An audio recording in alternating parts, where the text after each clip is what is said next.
Assalamualaikum warahmatullahi wabarakatuh. Bismillahirrahmanirrahim. Alhamdulillahirabbil alamin. Wassalatu wassalamu ala asyrafil anbiya'i wal mursalin sayyidina Muhammadin wa ala alihi wa ashabihi ajma'in, amma ba'du. Para jamaah yang semoga mendapatkan rahmat dari Allah Subhanahu wa taala. Amin ya rabbal alamin. Kita bersyukur kehadirat Allah Subhanahu wa taala malam hari ini kita masih bisa bersama-sama mengisi hari-hari kita di bulan suci Ramadan ini dengan ibadah salat Isya, salat tarawih dan salat witir secara berjamaah. Mudah-mudahan ibadah kita diterima oleh Allah Subhanahu wa taala. Amin ya rabbal alamin. Para jamaah, malam hari ini kita akan membahas satu tema yang tadi disampaikan, tingkatan ukhuwah di dalam Islam atau tingkatan ukhuwah di dalam Al-Quran. Kata ukhuwah, kalau kita coba cermati di dalam kamus ya, dari kata akho, ukhwatan. Akho yang artinya menjadi bersaudara. Ukhwatan berarti masdarnya.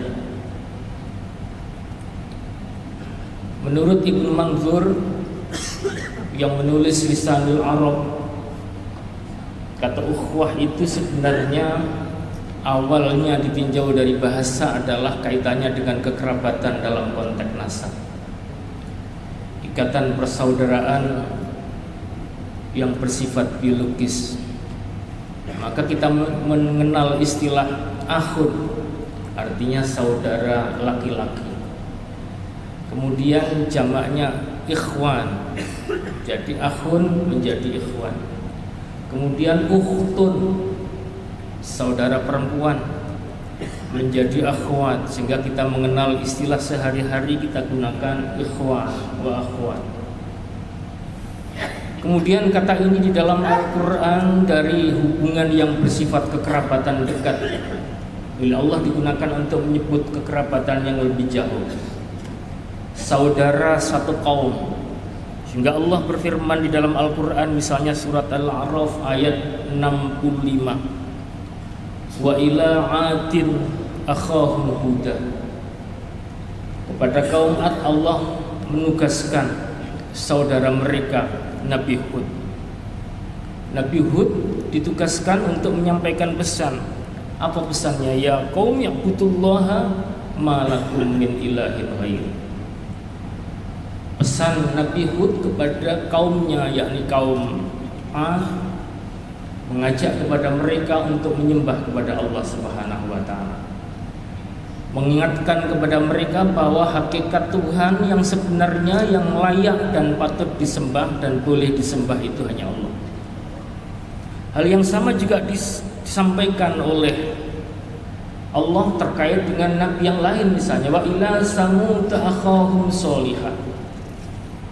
Kepada kaum Samud Allah menugaskan saudara mereka. Allah menggunakan akhahum, sehingga kaum Samud itu akhahum sholihah. Kemudian wa ila 'adin akhahum syu'aibah. Allah menugaskan kepada kaum 'Ad saudara dari kaum 'Ad yang bernama Nabi Syu'aib. Ma'asyiral muslimin, kalau ini kemudian kita tarik di dalam Al-Quran, Allah menyampaikan kana nasu ummatan wahidah fa ba'atsallahu an-nabiyyina mubasysyirin wa munzirin wa anzala ma'ahumul kitaba bil haqq.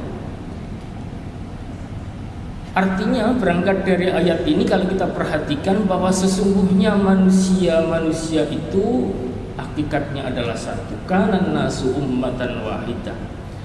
Sesungguhnya manusia itu hakikatnya adalah satu. Kalau kita perhatikan dari biologisnya, manusia itu semua adalah keturunan Nabi Adam alaihissalam. Dalam konteks teologinya, semua manusia hakikatnya awalnya bertauhid. Kemudian di antara mereka itu ada yang menyimpang, maka kemudian Allah turunkan pada masing-masing kaum Nabi. Yang tugas Nabi itu adalah mengingatkan kembali untuk kembali kepada tauhid. Ma'asyiral muslimin, kalau kita cermati dari ayat inilah kemudian bisa kita tarik hakikat ukhuwah itu. Kemudian muncul konsep namanya ukhuwah insaniyah atau ukhuwah basyariyah. Persaudaraan yang bersifat kemanusiaan, persaudaraan yang bersifat kebangsaan. Kemudian ketika manusia berinteraksi, mereka membuat perjanjian-perjanjian, keterikatan satu dengan lain, dibentuklah yang namanya negara, maka muncullah konsep namanya ukhuwah watoniyah. Di dalam pandangan Islam, konsep perjanjian yang kita kenal dengan misak itu pada dasarnya tidak ada masalah sepanjang perjanjian itu tidak menghalalkan satu yang haram atau sebaliknya mengharamkan sesuatu yang halal. Jadi al-muslimuna ala syurutihim, begitu sabda Rasulullah. Orang muslim itu terikat dengan syarat-syarat yang dia sepakati, illa syartan ahalla haraman au harrama halalan. Kecuali syarat yang menghalalkan yang haram atau sebaliknya mengharamkan yang halal. Karena itu dalam konteks inilah para ulama menyatakan dalam kehidupan kita berbangsa bernegara, dalam konteks Indonesia ini, Indonesia dikatakan oleh para ulama kita sebagai darul mitsaq, negara yang lahir dari sebuah perjanjian, di mana perjanjian itu hakikatnya tidak bertentangan dengan syariat. Teman kita dari Muhammadiyah menggunakan istilah darul ahdi wasyahadah. Maka muncul konsep namanya ukhuwah watoniyah. Ma'asyiral muslimin, kalau kita kemudian tarik apa konsekuensi dari ukhuwah basyariyah, ukhuwah insaniyah, dan ukhuwah watoniyah. Yang pertama, pada dasarnya ketika kita berinteraksi antara manusia satu dengan yang lain, kita dituntut untuk menegakkan keadilan. Allah berfirman, la yajrimannakum syana'anu qaumin ala alla ta'dilu. Janganlah kebencian terhadap satu kaum menyebabkan kalian kehilangan sikap adil, maka i'dilu, bersikap adillah kalian. Huwa aqrabu taqwa, bahwa adil itu merupakan lebih dekat kepada takwa. Jadi hakikat adil itu adalah bagian dari takwa itu sendiri, bagian dari ciri takwa. Jadi ketika kita berinteraksi dengan sesama manusia, maka kuncinya adalah adil. Adil itu apa? Ada satu definisi yang menurut saya ini jami' dan mani', yang komprehensif ya. Adil adalah istimalul umur fi mawadhi'iha, meletakkan segala urusan pada porsinya masing-masing. Sehingga ketika kita mendudukkan bagaimana hubungan antara sesama muslim, tentu berbeda hubungannya dengan kita dengan non-muslim. Masing-masing punya hak, masing-masing punya tanggung jawab masing-masing. Yang kedua, ma'asyiral muslimin, dalam konteks kita ukhuwah watoniyah dan ukhuwah basyariyah, kita juga diminta oleh Allah Subhanahu wa taala untuk membangun ta'aruf. Di dalam surat Al-Baqarah, di dalam surat Al-Hujurat, Allah berfirman, ya ayuhan nas inna khalaqnakum min dzakarin wa unsa wa ja'alnakum syu'uban wa qabaila lita'arafu. Allah menciptakan memang di dalam kehidupan manusia itu kemudian muncul ada kelompok, ada bangsa, ada suku, yang semua itu kita diminta untuk lita'arafu. Nah, di dalam konteks ta'aruf, maka bolehlah kita berbuat baik sepanjang kita tidak dilakukan permusuhan. Karena itu Allah berfirman di dalam surat Al-Mumtahanah juga, la yanhakumul ladzina lam yuqatilukum fid-din wa lam yukhrijukum min diyarikum an tabarruhum wa tuqsitu ilaihim. Jadi kita boleh yang namanya mujamalah, muhasanah. Ma'asyiral muslimin, tetapi semua di dalam interaksi itu ada batasan. Tidak boleh melampaui yang namanya hak dan batil, sehingga Allah mengingatkan kepada kita, la talbisul haqqa bil batil. Janganlah campur aduk di dalam konteks hak dan batil. Itulah ketika kita kaitkan dengan konsep yang sekarang muncul, konsep moderasi di dalam kehidupan beragama. Moderasi beragama sesuatu hal yang wajar saja ketika kita maknai moderasi itu. Kata moderat diambil dari kata wasat. Allah berfirman, "Wa kadzalika ja'alnakum ummatan wasata." Demikian kami jadikan kalian sebagai umat yang wasat. Wasat itu artinya adil.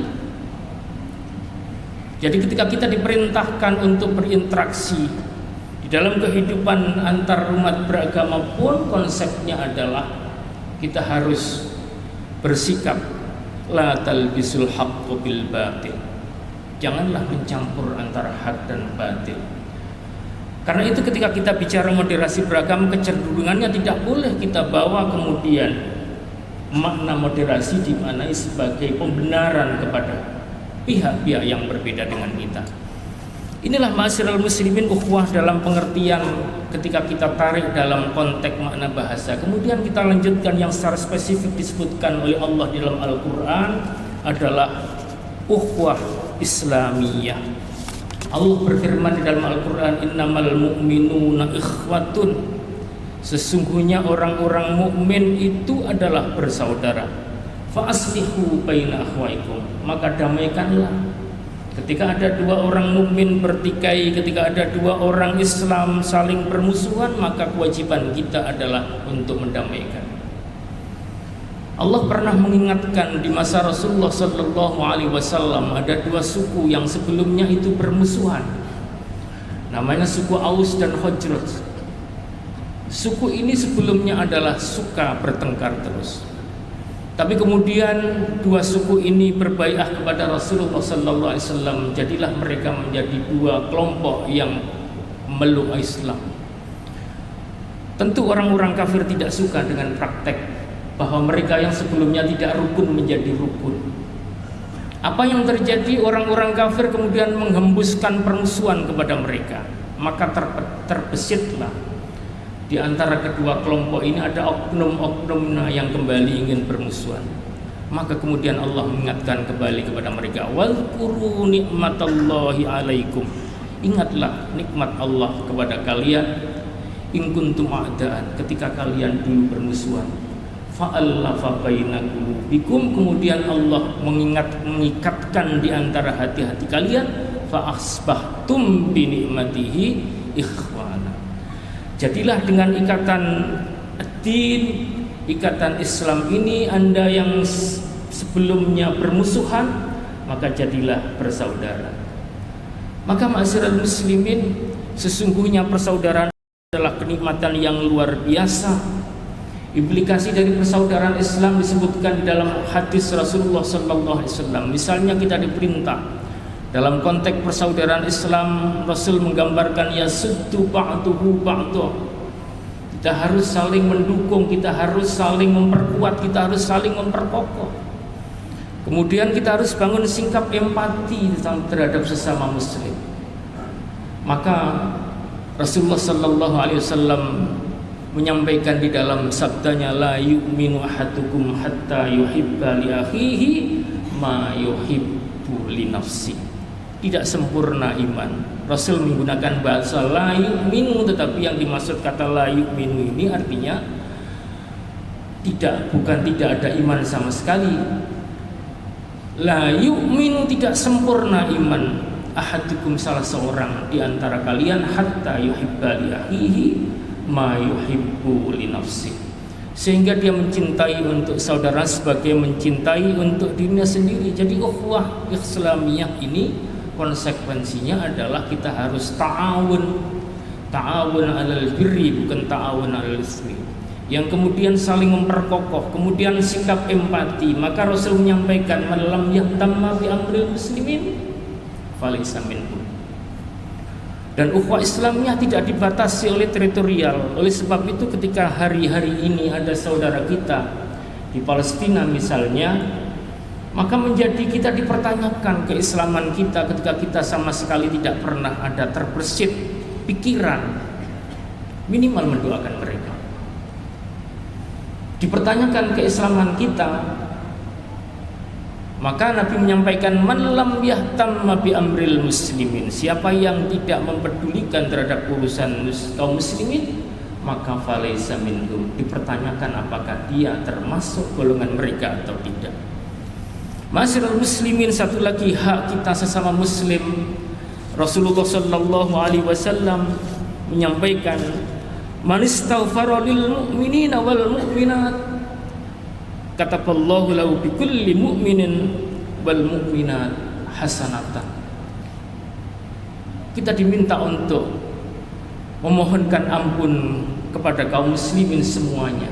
Siapa yang memohonkan ampun kepada kaum muslimin, kaum muslimat, kata Rasulullah sallallahu alaihi wasallam, maka ditulis baginya kebaikan sebanyak jumlah kaum muslimin dan muslimat yang ada. Itulah maksudul muslimin, setiap Jumat kita semua didoakan bersama-sama yang dipimpin oleh para khatib. Apa doa yang diucapkan oleh khatib? Allahumma ghfir lil muslimina wal muslimat wal mu'minina wal mu'minat. Kemudian ditambahlah, disempurnakan al ahya'i minhum wal amwat.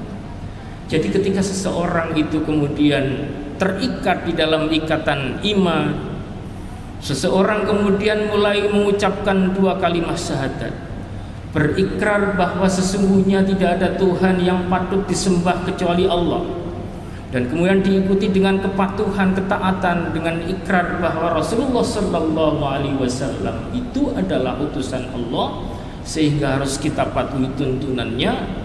Maka disitulah mulai kita semua terikat di dalam ikatan-ikatan yang kita mendapatkan hak-hak tadi itu. Hak untuk saling memperkokoh, hak untuk didoakan. Kemudian Allah juga mengingatkan kepada kita, wala tanaza'u, janganlah kalian berbantah-bantahan, fatafsalu wa tadhhabu rihukum.